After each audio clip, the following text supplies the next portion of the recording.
In an exclusive wide-ranging interview, Rajiv Chandrasekhar, India's Minister of State for Electronics and Information Technology and Skill Development and Entrepreneurship, said the revamped skills ecosystem will meet an enormous demand in the post-COVID world of youth force trained across a spectrum of job roles in India and globally.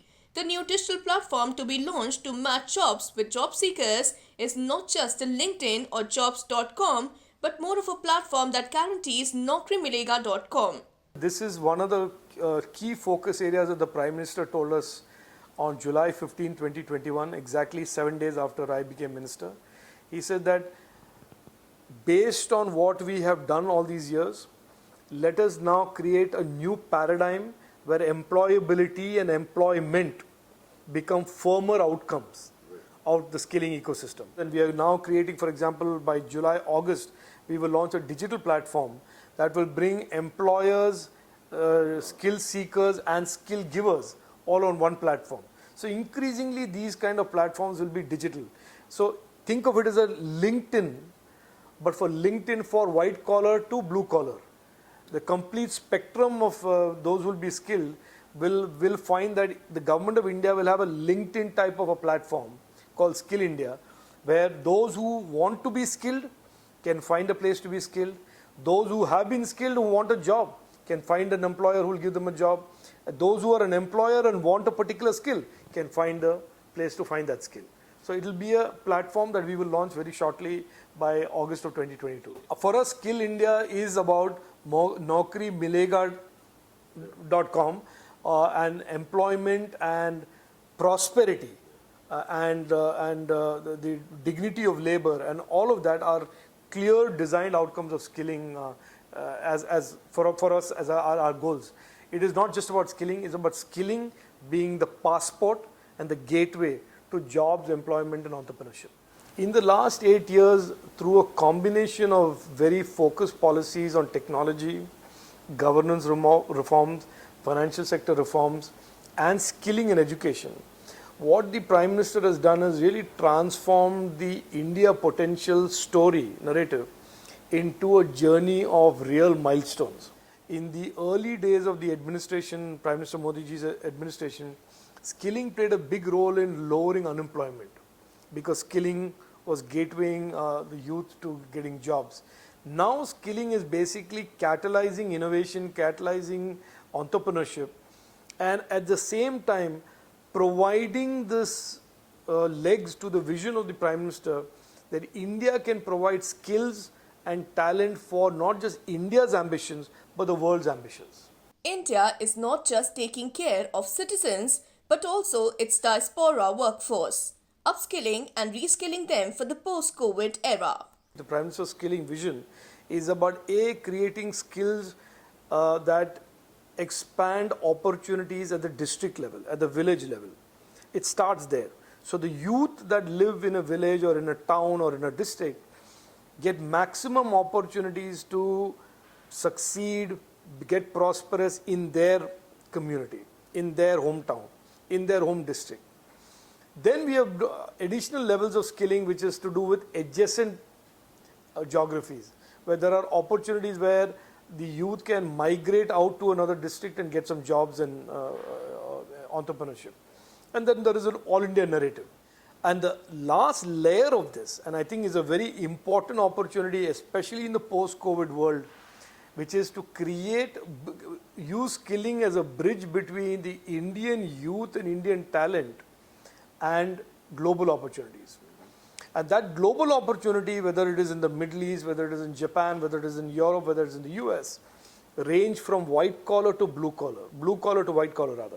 We call it Skill India International, and it is really aimed at not only in the post-COVID new digitizing world, reskilling and upskilling our diaspora who are already in those communities and serving in those markets, as well as creating new opportunities or additional opportunities for the youth of India who say, I want to go to Korea, I want to go to Japan, I want to go to the UK, I want to be a healthcare worker in Europe, I want to work in an airport in Europe, because there are all of these demands.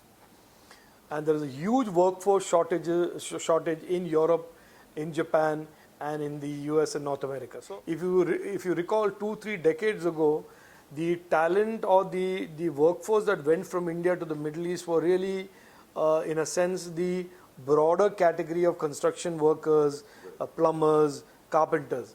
We want to continue to expand that category, but we also want to get into hospitality.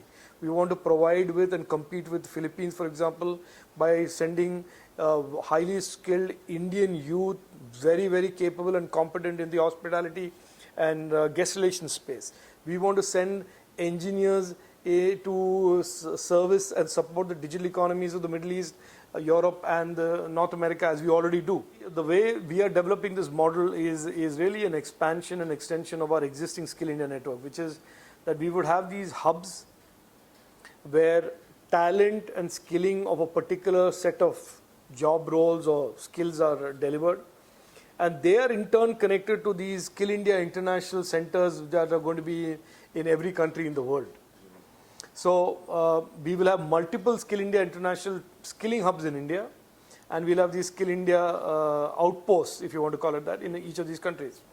So using as an example Europe, currently we know both in hospitality post-COVID, hospitality, airports, logistics, event management, there are huge large-scale workforce depletions. And healthcare.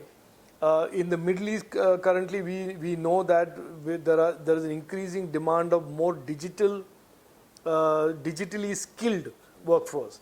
So you will see that these hubs, for example, the one in Varanasi, will service the requirements of the Middle East by giving the type of skills, whether they are for the airport and hospitality, the airport, the ports and logistics, the white collar in the software and technology space. The Varanasi center would become a center almost of that will create the necessary volumes and necessary numbers of skilled workforce. The opportunity currently is really about building these large pipelines of skilled youth for the countries of the world. But to answer your question, it is quite possible tomorrow that our skilling and our certification is mutually recognized by other countries, and that countries, students from abroad can also get skilled. You know, the higher education system in India today has a lot of foreign students.